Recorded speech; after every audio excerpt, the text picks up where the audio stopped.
J'ai l'impression que dans une éducation populaire, on ouvre la porte de la bibliothèque et puis on ouvre aussi les rayonnages, hein, tu vois, et on explique, voilà, tu vois, là ça commence à, là on explique le fonctionnement, voilà. Et c'est un peu ce que je fais, moi, enfin, ce que j'essaye de faire dans les ateliers de théâtre, tu vois. De façon d'apporter proche des gens, hein, et puis ensuite, tiens, regarde, tu vois, ça s'ouvre. Vas-y, maintenant, voilà. Façon d'introduire gentiment ouais, à l'éducation, c'est peut-être pas éducation le mot, éducation populaire, comment on pourrait dire. Ouais, c'est ça, oui, pas instruction, éducation, ouais, ouais, ouais. Ouais, ouais.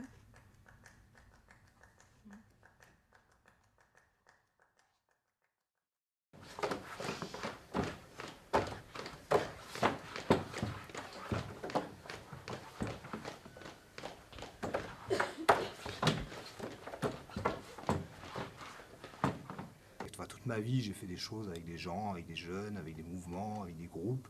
Et donc du coup, j'ai vraiment du mal avec le côté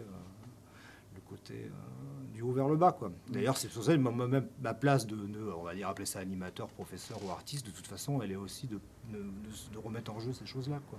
Parce que j'ai pas le savoir, j'ai juste un temps d'avance, voilà, moi, ça c'est sûr. Le petit plus d'éducation populaire, c'est que cette pratique, cette expérience qu'on a avec les autres, à un moment, il faut la théoriser. Alors moi j'ai la chance d'être dans le milieu de la BD où effectivement la théorie de la BD c'est tout nouveau, tous les champs sont ouverts, mais en fait ça marche pour toutes les activités, toutes les expériences qu'on fait, les tentatives ou les savoirs, il faut un peu les théoriser, les remettre. Toute cette sensibilité artistique sur la danse, sur le théâtre, sur la musique, sur les arts plastiques, c'était quand même une belle préparation à l'arrivée des instants vidéo. Mais il est toujours difficile de faire comprendre au public que les instants vidéo se situent dans la société d'aujourd'hui.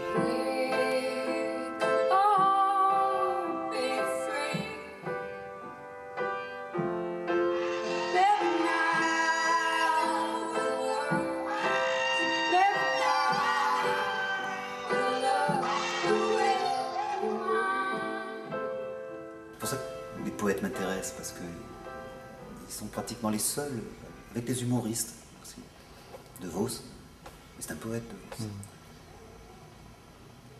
Et tout d'un coup, quand on déplace un mot, on ne le met pas là où on l'attend, ou quand on crée un néologisme, quand on casse une phrase à un endroit où on s'y attend pas, et tout d'un coup, pof, il y a une ouverture.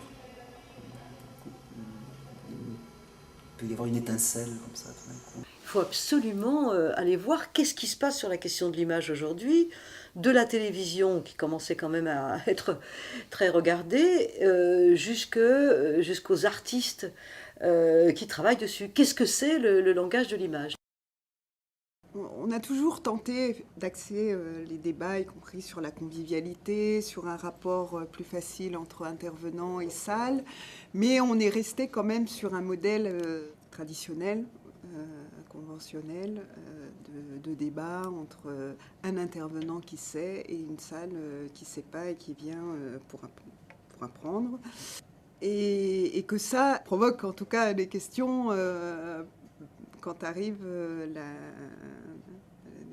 des préoccupations d'éducation populaire, voilà, et les questions du sens de ce qu'on met en place dans le fond, c'est-à-dire dans les questions qui sont traitées, mais aussi dans la forme, puisque évidemment la forme induit aussi des comportements et un rapport au pouvoir, un rapport au monde. Est-ce que vous êtes OK pour imaginer de quoi il y aurait besoin en termes d'action collective, du coup, OK, de quoi on a besoin en fait pour pouvoir résister à plusieurs, pour pouvoir revendiquer, pour pouvoir améliorer à la fois le sens du métier, les conditions de travail, de quoi on a besoin pour réussir ça.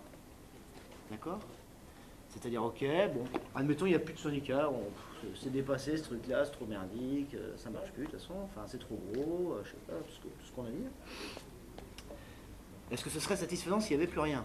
Ce qui est sorti pas mal hier dans le débat mouvant, c'est que ce serait pire sans doute, malgré tout. Donc ça veut dire qu'il faudrait quand même quelque chose. Mais quoi? Oui, effectivement, la MJC ne doit pas faire de politique, mais elle doit pouvoir permettre aux gens de parler de politique. Eh bien, si c'est ça, c'est très bien. Quand je l'ai entendu la première fois, l'éducation populaire, j'ai l'impression qu'il faut en permanence éduquer le peuple, le prendre d'en bas, le mettre en rang d'oignon et lui dire on va vous éduquer, on va vous former, on va vous truc. Ça me... Les politiques des États autoritaires, pour ne pas dire fascistes, et c'est encore plus vrai dans les États fascistes, comme on a pu le connaître dans la politique éducative et culturelle du Troisième Reich ou du fascisme italien ou quelque chose, ou même dans la politique du stalinisme culturel, ce qui est particulièrement lié, c'est le par le peuple, c'est-à-dire on fait l'éducation du peuple pour le peuple en pensant ce qui est bon pour lui et en lui donnant ce qui est bon pour lui. Et on nie la capacité qu'il ait d'avoir un regard actif, critique, interrogatif, polémique, etc., d'apport de ses propres savoirs dans cette politique culturelle. Et les plénipotentiaires du Troisième Reich n'étaient pas des incultes, c'était des gens qui avaient une grande culture, mais ce qui est complètement nié et contre lequel, d'une certaine manière, Goebbels, dans sa formule, quand il dit « j'entends le mot culture », quand j'entends le mot culture, je sors mon pistolet, c'est contre cette culture dans laquelle le peuple serait impliqué, dans laquelle il serait acteur. Il faut éviter cette confusion. C'est vrai, c'est une association où les 4 présidents ou anciens présidents sont membres du CA. Ça veut dire qu'on essaie de transmettre les changements d'administrateurs et de présidents ne se font pas sur des conflits.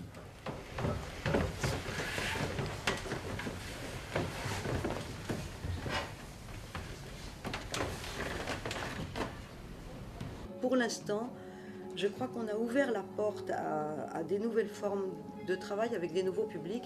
Et je dis bien on, parce que c'est bien une équipe qui a travaillé là-dessus.